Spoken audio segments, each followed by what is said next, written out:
Hello दोस्तों, बहुत बहुत स्वागत है योर एड्यूटर चैनल पे। आज हम बात करने वाले हैं आज के सबसे बड़े बदलाव की। जी हाँ, बीपीएससी ने अपने परीक्षा में बहुत बड़े दो बदलाव किए हैं। पहली बदलाव, आज दिनांक जो है वो है 20 दिसंबर 20 दिसंबर 2022 और हम बात करने वाले हैं 68th बीपीएससी की।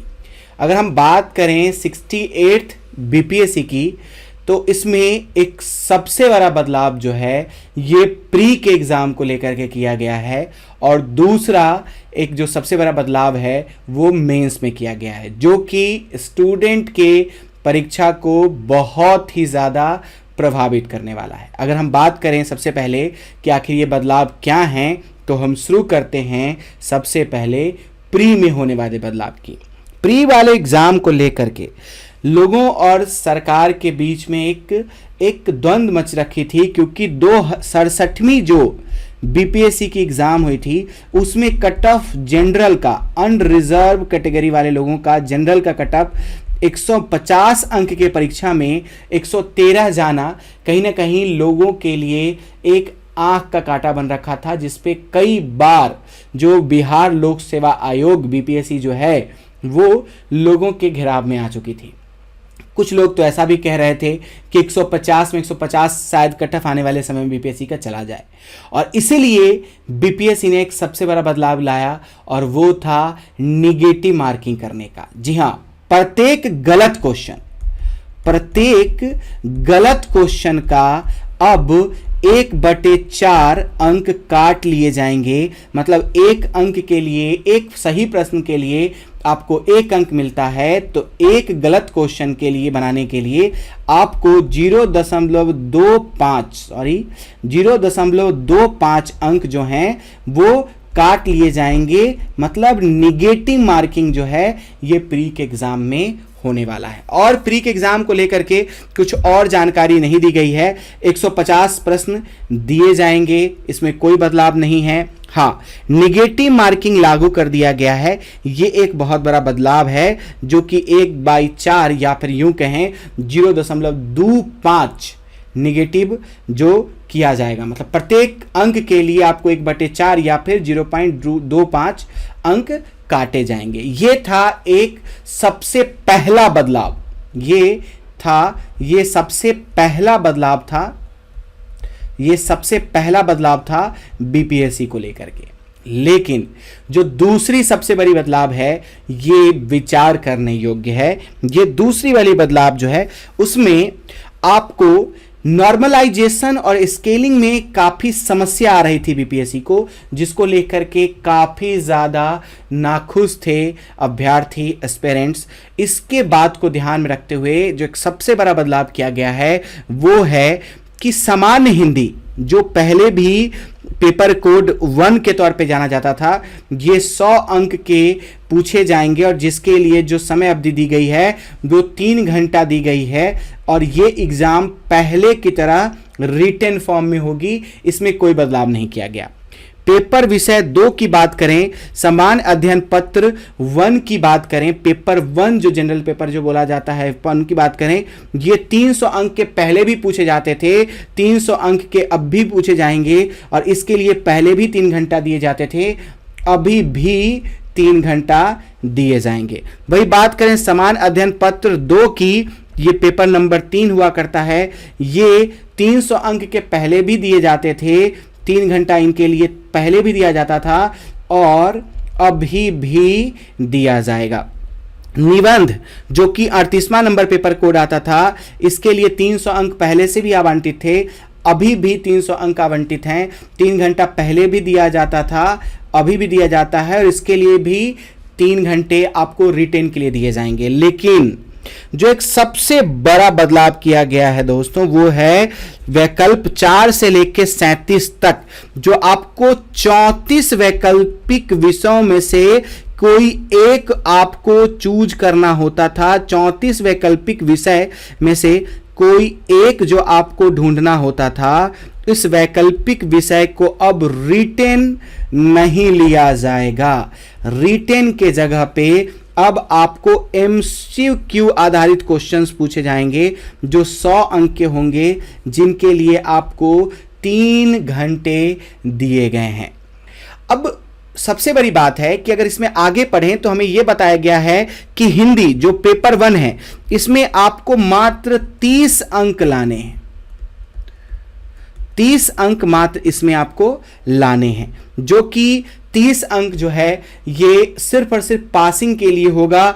इसका मेधा निर्माण में कोई भी रोल नहीं होगा। मतलब अगर आप हिंदी में 30 अंक से ज़्यादा भी लाते हैं तो इससे जो आपकी मेधा सूची बनेगी इसमें कोई फायदा नहीं होने वाला। ये जस्ट क्वालिफाइंग नेचर का होगा।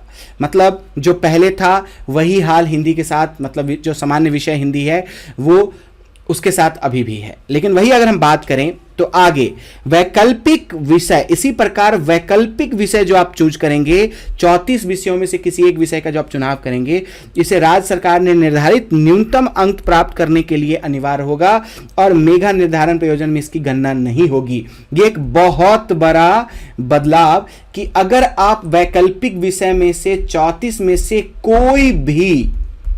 कोई भी अगर एक विषय अगर आप चुनते हैं तो इसमें सरकार के द्वारा जो निर्धारित अंक है उसमें से आपको अंक प्राप्त करने होंगे। और अगर इसमें अगर ज़्यादा अंक भी प्राप्त करते हैं तो इसका आपके मेधा निर्माण में यूज नहीं किया जाएगा। ये जस्ट क्वालिफाइंग नेचर होगा, क्वालिफाइंग नेचर होगा। इसमें आपको पास करना भर जरूरी होगा।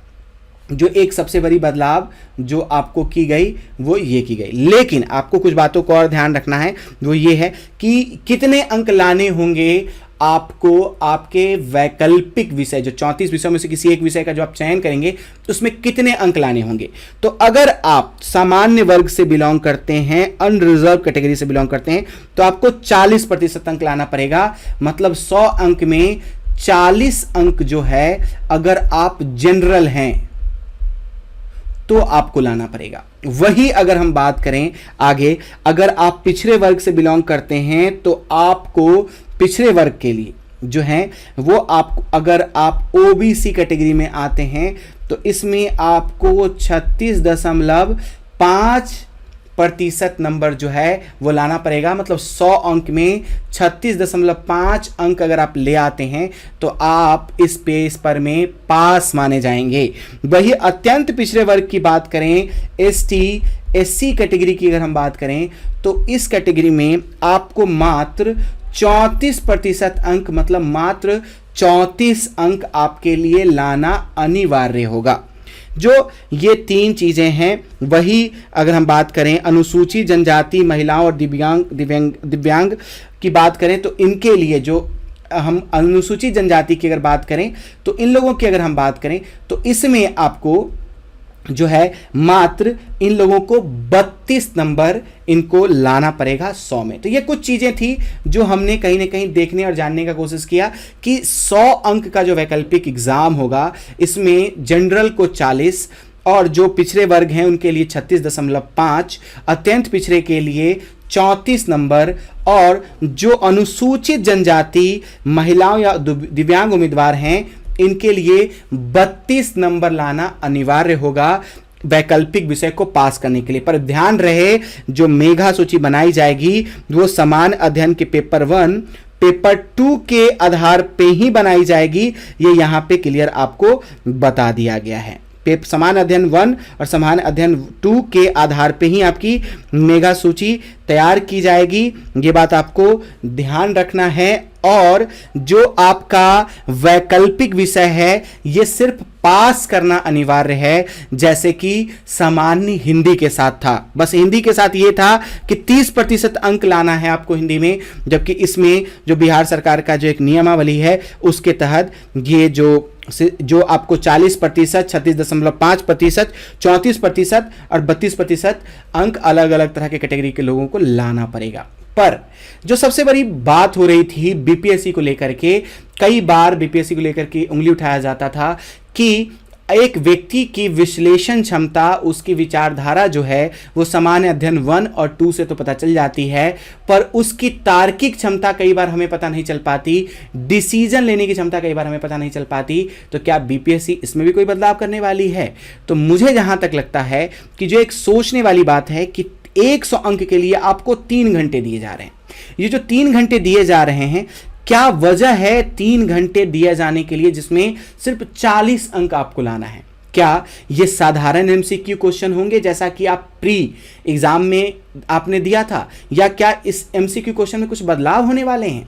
आइए इस पे ध्यान देते हैं, इस पे हम लोग फोकस करते हैं कि क्या अब कोचिंग का रोल वैकल्पिक विषय के लिए खत्म हो जाएगा? क्या अब टीचर्स की जरूरत बच्चों को नहीं पड़ेगी? क्या वो सिर्फ याद करके एग्जाम पास कर पाएंगे? तो कहीं ना कहीं इसमें आपको 2-3 बातों को सोचने की जरूरत है। पहली बात कि आपको, अगर आप जनरल हैं तो आपको मात्र 40 नंबर लाना है, अगर आप ओबीसी हैं तो आपको मात्र 36.5 नंबर लाना है। इस तरह से आप और अत्यंत पिछड़ी जाति से बिलोंग करते हैं तो 34 नंबर लाना है। वही अगर आप दिव्यांग वगैरह के कैटेगरी में आते हैं तो आपको 32 अंक लाना है। लेकिन इसके लिए आपको 3 घंटे समय दिए जा रहे हैं।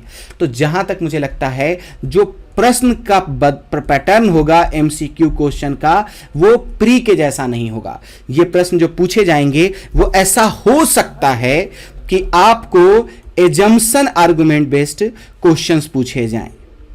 आपको जो एमसीक्यू क्वेश्चन जो पूछे जाएं वो कहीं ना कहीं एग्जम्पशन आर्गुमेंट बेस्ड क्वेश्चन पूछे जा सकते हैं, जिसको हम धारणा या तर्क कह सकते हैं। इसके आधार पे एमसीक्यू क्वेश्चन पूछे जा सकेंगे। नो डाउट आपको जो विकल्प दिए जाएंगे वो 4 ही दिए जाएंगे, लेकिन ये 4 जो है इसमें आपको एजम्पशन आर्गुमेंट जैसी चीजों को देखने को मिल सकता है।